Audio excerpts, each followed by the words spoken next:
Welcome to part 2 of our series on the Tiz Jones story, featuring the Unshackled radio dramatization on the life of my grandfather, amateur boxing champion, traveling evangelist, and convicted serial criminal, Tiz Jones, originally broadcast in September of 1953. If you haven't yet seen part 1 of this series, you can click here to find it, if your YouTube viewer supports embedded links, or you can find the link in the video description. As we move into our next segment, it is perhaps helpful to keep in mind that what you're listening to is a dramatic presentation performed by professional actors working from a script that was dictated to the show's producers by Tiz Jones himself, who was sitting in the studio as this show was broadcast live to a considerably sizable audience. Though perhaps statistically factual, names, dates, locations, etc., but all carefully polished in the telling for greater resonance and emotional impact, this broadcast represents a content creation partnership of sorts that, certainly in this case, proved of mutual benefit to both parties. The producers of Unshackled had an emotionally compelling narrative, perfectly suited to their evangelical purpose, ministerially broadening the appeal of their mission and substantiating the efficacy of their cause. Tiz Jones, for his part, was granted something of a celebrity springboard from which could be fostered not only a persuasively potent public ministry and an arguably positive influence in the lives of many faithful, but also a sort of cult of personality which would be called upon to come to his defense in the years to come. More of that in just a bit. When we last saw Tiz Jones at the end of part 1, his life was coming apart at the seams. His difficulty in coping with the loss of his worshipped father, a desperate clinging to pride in his own gloried past, the sudden death of an infant son, and a constant struggle with alcoholism had him in a dark, downward spiral. But with a wife and 3 sons to support at home, Tiz sought work out of state, and his wife Kathleen suggested she and the children accompany him for moral support. Let's join them now as the Tiz Jones story continues on Unshackled. We went with him. Same old thing. He decided another change might help him, so we all went to California next. Same old thing. Then Tiz went alone to the Dutch West Indies. I took the children, went back to West Virginia. On the island of Curacao, same old thing. I drank like a demon and tried to run all the Dutchmen off the island just for the fun of fighting. Ran out of money after the inevitable firing took place and worked my way back to the States. I went back to Charleston to Cat and kids, but just for a few weeks. Tiz, you going out again tonight? Yep, I'm on my way out right now. Tiz didn't come home at all. He just left his little family that night and only came back to visit Kathleen and the children when he was very drunk. Those visits weren't happy ones. The kids were scared of him, and Kathy just stood and looked thin and burdened and sorry for him. He brought pathetically ridiculous presents to the boys, tried to be affectionate with them, tried to laugh, tried to make his boys laugh. Come on, Jack. Come on, Frank. Let your old pappy teach you how a real pro shadow boxer. Now, you feint with your left and you cross your right. 1, 2, 1, 2, 1, 2. Huh? What do you want, Cat? Come out on the porch, will you? Yeah, okay. Be right back, boys. Be right back. I hated to break in like that. Oh, that's all right. The kids weren't having any fun. They just sit there like lumps. Tiz. Huh? I'm divorcing you. I've already begun it.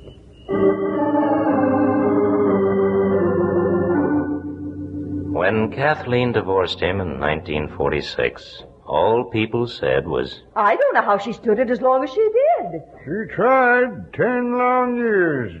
And she's a game little woman. Kathleen worked to support the kids, and Tiz cut loose from even a legal conscience about his family, really went wild.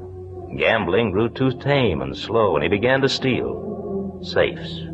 Sometimes he worked alone. Other times he was the brains behind the operation. 9 different charges in 9 different counties, from grand larceny to conspiring to rob safes. But Tiz kept getting by until 2 guys who work with me turned state's evidence. And on their evidence, I got 1 to 10 years in the West Virginia State Penitentiary at Moundsville. Before Tiz was moved to the state prison from the Braxton County Jail where he was first locked up, he broke out twice. And after they finally moved him safely to Moundsville, to the penitentiary, this big, hate-filled, desperate man in his early 30s, the ex-champ, used to lie in his prison bunk for hours, plotting the kind of death he would hand the 2 who squealed on him, just as soon as he could lay hands on them. Yeah, I think I got it all figured. First I'll get a job drilling for Uncle Charlie on a well back on some lonely mountain.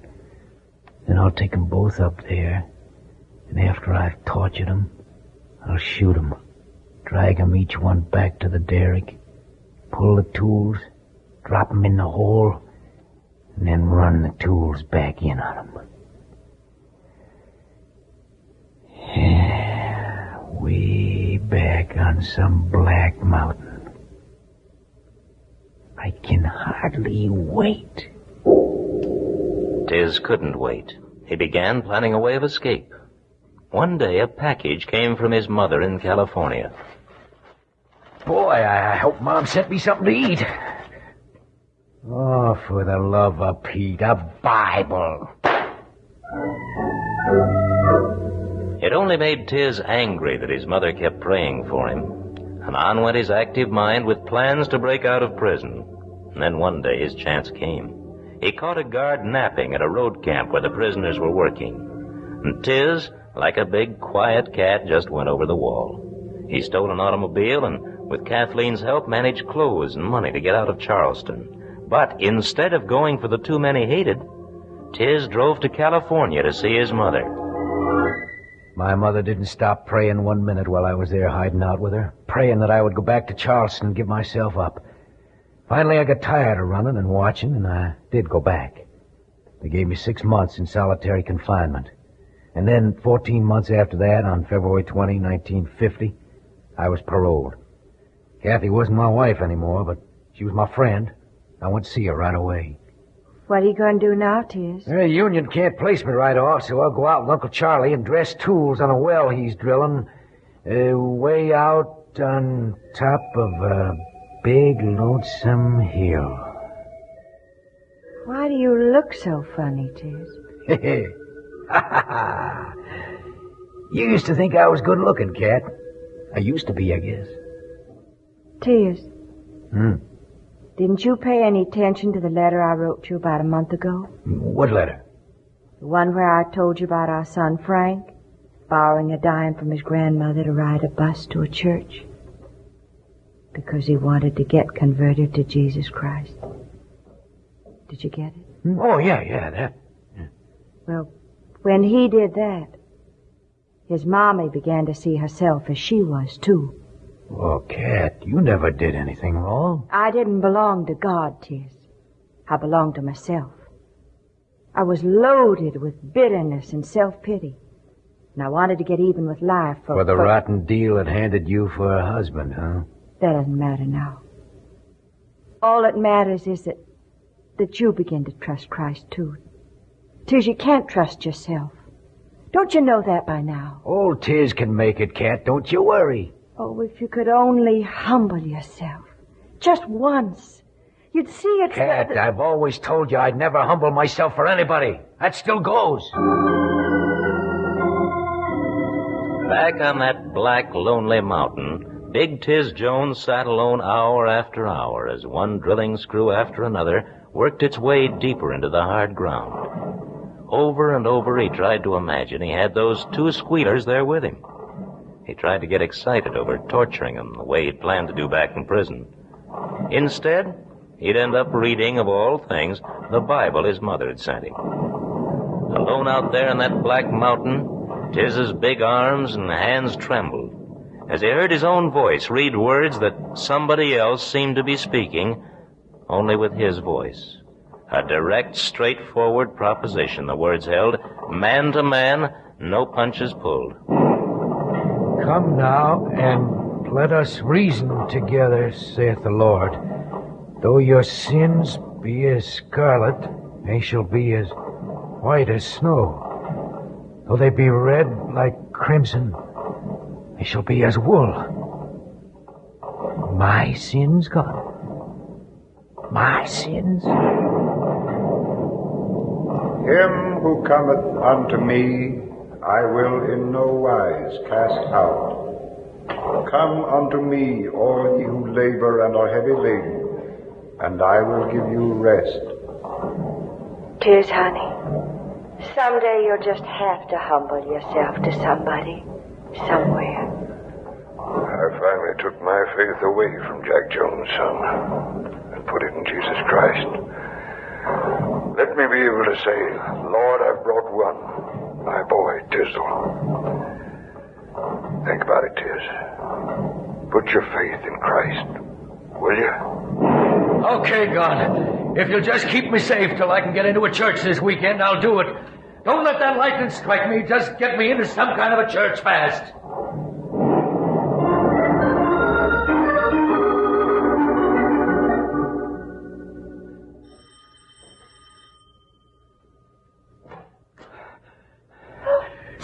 Can't hurry. I'm going to do it. I'm going to get it straight with God. I promised out there in the mountain.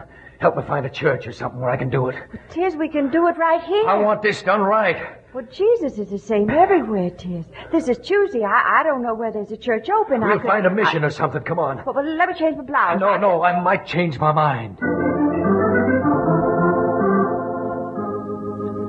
They landed in the little West Dunbar mission right outside of Charleston. After the sermon, the simple minister at the little mission opened the altar for anyone who needed Christ to come. Big, rough, handsome Tiz Jones squeezed Kathleen's tiny hand in his, dropped it, and walked out into the aisle alone. I walked down to about the third row, and then I just couldn't bear to take another step.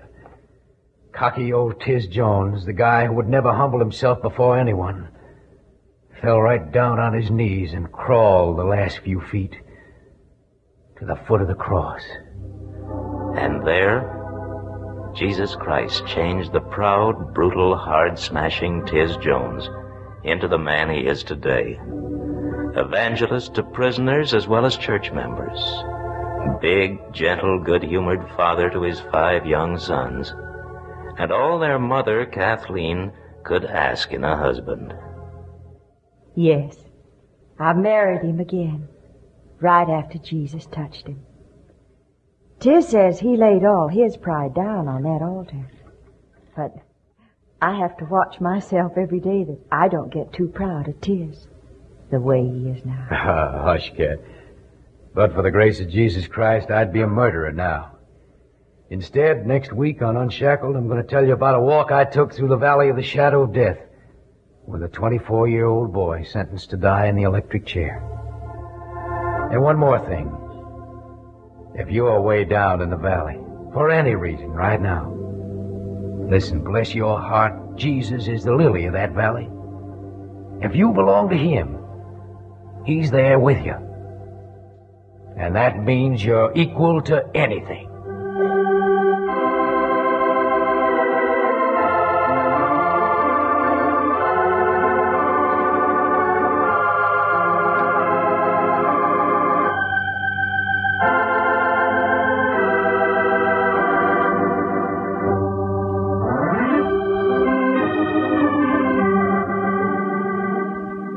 Tiz Jones and his wife, Kathleen, are guests of our writer-producer, Eugenia Price, in the control room of our studio as I speak to you. The Tiz Jones story continues next week on Unshackled.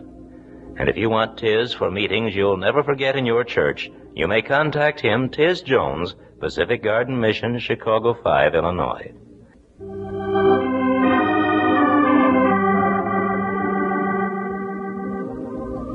Heard in the Tiz Jones story were Harry Elders as Tiz, Muriel Munsell as Kathleen, and Maurice D. Copeland as Dad. Original music, Lucille Becker. Sound, George Kudsk. Engineering, Bob Carlson. Tiz Jones told his story to our producer, Eugenia Price, who wrote and directed the script. Now, this is Jack Odell, reminding you that the strongest part of the Tiz Jones story is yet to come next week on Unshackled.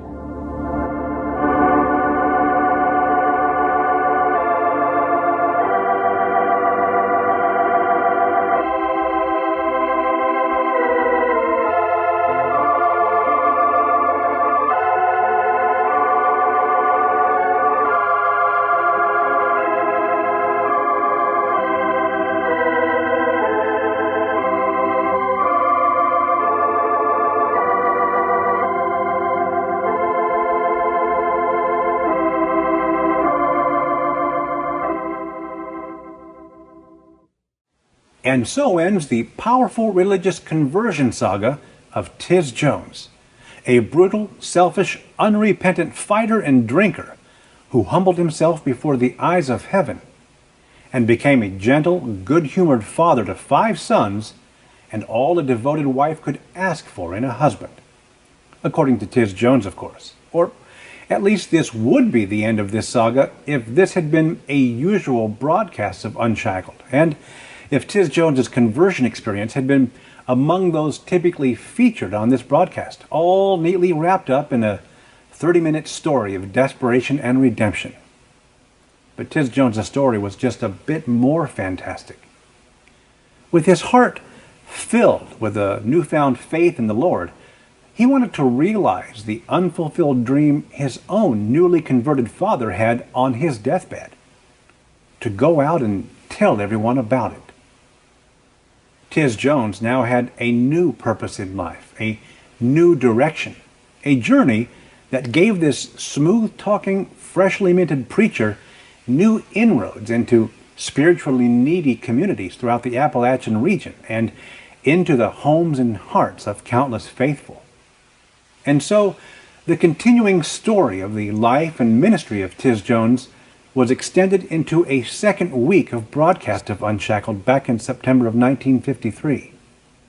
A continued saga where the stakes are even higher and the drama even more gripping. And we'll begin exploring that exciting chapter of the Tiz Jones story in part 3 of this series. Until then, thanks for watching. See you soon.